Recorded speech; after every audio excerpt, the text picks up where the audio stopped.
2023 लग चुका दोस्तों। आज से 100 साल पहले 1923 में सल्तनत उस्मानिया का खात्मा हुआ था और 24 जुलाई 1923 में मुआहदा लोज़ैन हुआ था, जिसे ट्रीटी ऑफ लोज़ैन भी कहते हैं। ये मुआहदा अब 24 जुलाई 2023 को अपने 100 साल मुकम्मल होने के बाद ख़त्म हो रहा है। असल में दोस्तों 1914 में शुरू होने वाली जंग अजीम ने सल्तनत उस्मानिया की बुनियादें हिला के रख दी थी। बरतानवियों और फ्रांसीसियों ने इस वक्त सल्तनत उस्मानिया के हर हिस्से में बगावतें शुरू करा दी थी। इनमें सबसे बड़ी बगावत अरब कंट्रीज में शरीफ ऑफ मक्का ने की थी, जिसने पूरे अरब को सल्तनत उस्मानिया के खिलाफ खड़ा कर दिया था। 30 अक्टूबर 1918 तक बरतानवी, फ्रांसीसी, इटालियन और ग्रीक फोर्सेस का सल्तनत उस्मानिया पे मुकम्मल कब्जा हो चुका था। तुर्की का सुल्तान महमद सिक्स वहीउद्दीन बस अब एक नाम का सुल्तान रह गया था। जब पूरे तुर्की पर कब्जा हो गया तो तुर्की के अंदर से मुस्तफा कमाल ने बगावत शुरू कर दी और गुरिल्ला वार शुरू हो गई। 4 साल ये गुरिल्ला वार चलने के बाद 24 जुलाई 1923 में ये मुआहदा तय पाया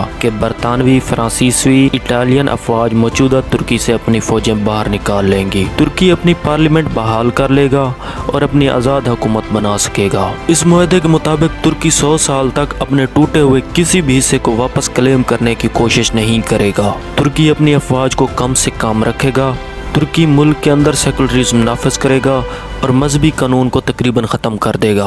और इस मुआहदे का एक और हिस्सा अब बॉस्फोरस, जहाँ से तुर्की अपनी ट्रेड करता था और बाकी कंट्रीज से वहाँ पे गुजरने पर टैक्स लेता था, उसे इंटरनेशनली फ्री कर दिया जाएगा। यानी वहाँ से दुनिया का कोई भी मुल्क अपने बहरी जहाज़ बिना टैक्स दिए गुजार देगा।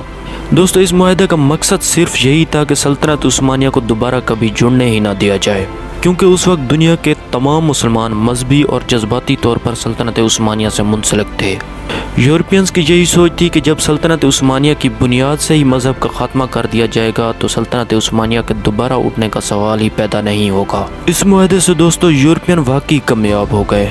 तुर्की एक सेकुलर मुल्क बनता गया, वहाँ पे मजहबी सरगर्मियाँ बहुत कम हो गईं और आज इस चीज़ को 100 साल गुजर चुके। दुनिया के बहुत सारे मुसलमान और हम पाकिस्तानी आज भी सल्तनत उस्मानिया के दोबारा खड़े होने का ख्वाब देखते हैं। अब मुआहदा लोज़ैन को ख़त्म होने में सिर्फ 2 महीने रह चुके हैं। दोस्तों मुआहदा लोज़ैन ख़त्म होने के बाद अब सिर्फ ज़्यादा से ज़्यादा अबनाए बॉस्फोरस ही आज़ाद हो जाएगी, जिससे तुर्की की अपनी तिजारत आसान हो जाएगी और तुर्की अब वहाँ से ट्रेड करने के लिए गुजरने वाले हर शिप से टैक्स ले सकेगा, जिससे तुर्की इकोनॉमिकली मजीद मजबूत हो जाएगा। 100 साल के बाद आज वो मुल्क जो सल्तनत उस्मानिया से टूटे थे बहुत बदल चुके हैं। सऊदी अरब, दुबई, कुवैत, ईरान, इराक, शाम, बल्गारिया, लबनान अब यहाँ पे आज़ाद हुकूमतें हैं। ना वहाँ की आवाम और ना हुकूमतें चाहेंगी कि वो अपने फैसले अब एक और रियासत से करवाएं जो खुद एक सेकुलर कंट्री बन चुका है। इसमें आप अपनी राय भी कमेंट में दे सकते हैं। क्या आप चाहेंगे कि पाकिस्तानी कौम के फैसले एक और कौम करे जो हमसे हज़ारों किलोमीटर दूर हैं, या पाकिस्तानी कौम के फैसले हमारे अपने लीडर करें जिन्हें हम खुद इलेक्ट करते हैं? तो दोस्तों सल्तनत उस्मानिया का दोबारा बहाल होना तो एक ख्वाब ही रह जाएगा। मुसलमानों ने वाकई सुपर पावर बनना है तो सबसे पहले आपस के इख्तलाफात को ख़त्म करना होगा, आपस की ट्रेड को बढ़ाना होगा और खुद को इकोनॉमिकली इतना मजबूत करना होगा कि कोई भी सो कॉल्ड सुपर पावर किसी भी इस्लामी मुल्क पे अपनी इजारादारी ना दिखाए। याद रखें, हमारा हर इस्लामी मुल्क अगर इकोनॉमिकली मजबूत हो जाए तो अब भी सिर्फ एक सल्तनत उस्मानिया नहीं, हर मुल्क एक अलग सल्तनत उस्मानिया बन सकता है। आई होप ये वीडियो आपको पसंद आई होगी। सब्सक्राइब का बटन दबाना ना भूलें।